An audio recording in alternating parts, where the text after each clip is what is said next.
1400 பழங்கால கலைப்பொருட்களை இந்தியாவிடம் ஒப்படைத்த அமெரிக்கா. கலைப்பொருட்களை மொத்த மதிப்பு 84 கோடி என தகவல்.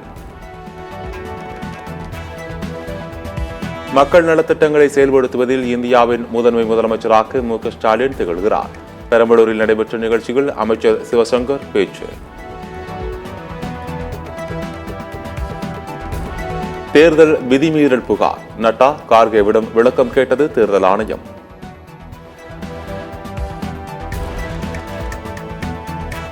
திண்டுக்கல் அருகே பாலத்தில் அமர்ந்திருந்த இளைஞர் தடுமாறி விழுந்ததில் பலி.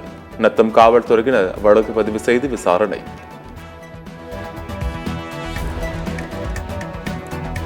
இந்தியாவை வளர்ந்த நாடாக மாற்றுவதே தனது அரசு நோக்கமாக கொண்டுள்ளது.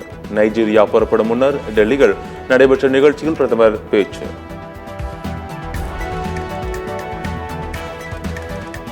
மேற்கு வங்கத்தில் பைக்கில் வந்த மர்ம நபர் ஒருவர் திரிணாமுல் காங்கிரஸ் கவுன்சிலரை துப்பாக்கியால் சுட முயன்றதால் பரபரப்பு.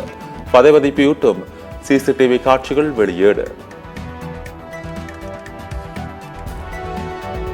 பாகிஸ்தானில் சோதனை சாவடி மீது பயங்கரவாதிகள் தாக்குதல்.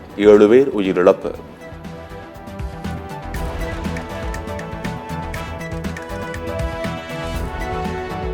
சட்டவிரோத மின்வேலி உயிரிழப்புகளுக்கு மின்சார வாரியத்தை பொறுப்பாக்க முடியாது. சென்னை உயர்நீதிமன்றம் கருத்து.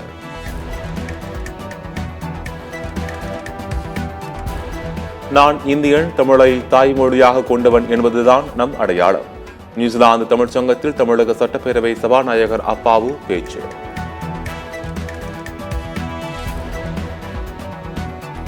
தெலுங்கு பெண்கள் குறித்து சர்ச்சை கருத்து தெரிவித்த விவகாரம். சர்ச்சையான கருத்து தெரிவித்து தலைமறைவாக இருந்த நடிகை கஸ்தூரி ஹைதராபாத்தில் கைது.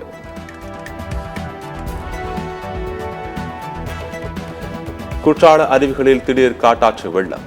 சுற்றுலா பயணிகள் குளிக்க தடை.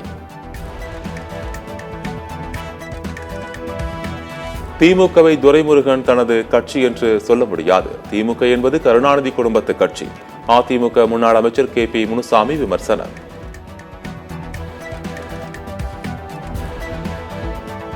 திருமண ஆவணப்படத்தில் ட்ரெய்லரில் 3 வினாடி வீடியோவிற்கு எதிராக நோட்டீஸ் அனுப்பியிருப்பது அதிர்ச்சி அளிக்கிறது. நடிகர் தனுஷை சரமாரியாக வசைபாடி இன்ஸ்டாவில் பதிவிட்ட நயன்தாரா. இன்ஸ்டாகிராமில் பகிர்ந்த தனுஷின் வீடியோவை நீக்கிய விக்னேஷ் சிவன். தனுஷ் வாழு வாழ வீடு என பேசிய வீடியோவை பகிர்ந்த நிலையில் திடீரென நீக்கினார். நயன்தாரா தனுஷ் விவகாரத்தில் திடீரென மனம் மாறிய ஐஸ்வர்யா ராஜேஷ். தனுஷுக்கு கண்டனம் தெரிவித்த நயன்தாராவின் பதிவுக்கு லைக் செய்துவிட்டு பின்னர் நீக்கினார்.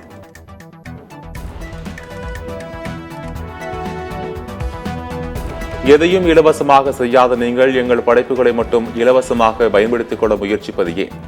LIC பட தலைப்பு விவகாரத்தை சுட்டிக்காட்டி விக்னேஷ் சிவன் நயன்தாரா தம்பதிக்கு தயாரிப்பாளர் S.S. குமரன் சரமாரி கேள்வி.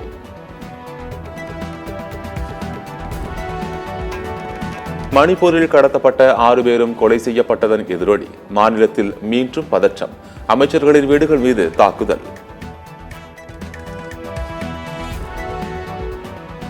அரசியலில் இருந்து ஓய்வு பெறப் போவதில்லை. நாடாளுமன்ற தேர்தலில் படுதோல்வியை சந்தித்த நிலையிலும் மஹிந்த ராஜபக்ஷ திட்டவட்டம். 14வது தேசிய சீனியர் ஆண்கள் ஹாக்கி சாம்பியன்ஷிப் போட்டி. சென்னையில் நடைபெற்ற தொடரில் சாம்பியன் பட்டத்தை கைப்பற்றியது ஒடிசா அணி.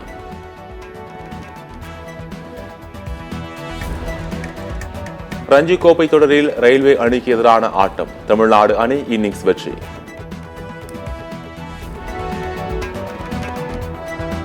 பாகிஸ்தானுக்கு எதிரான 2வது T20 கிரிக்கெட். கடைசி ஓவரில் ஆஸ்திரேலியா த்ரில் வெற்றி.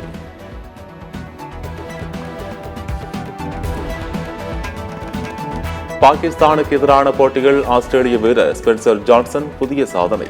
T20 கிரிக்கெட் வரலாற்றில் 5 விக்கெட்டுகள் கைப்பற்றிய 2வது ஆஸ்திரேலிய வேகப்பந்து வீச்சாளர் என்ற சாதனையை படைத்தார். பெங்கால் வாரியர்ஸ் அணிக்கு எதிரான ப்ரோ கபடி லீக் போட்டி. தமிழ் தலைவாஸ் அணி அபார வெற்றி.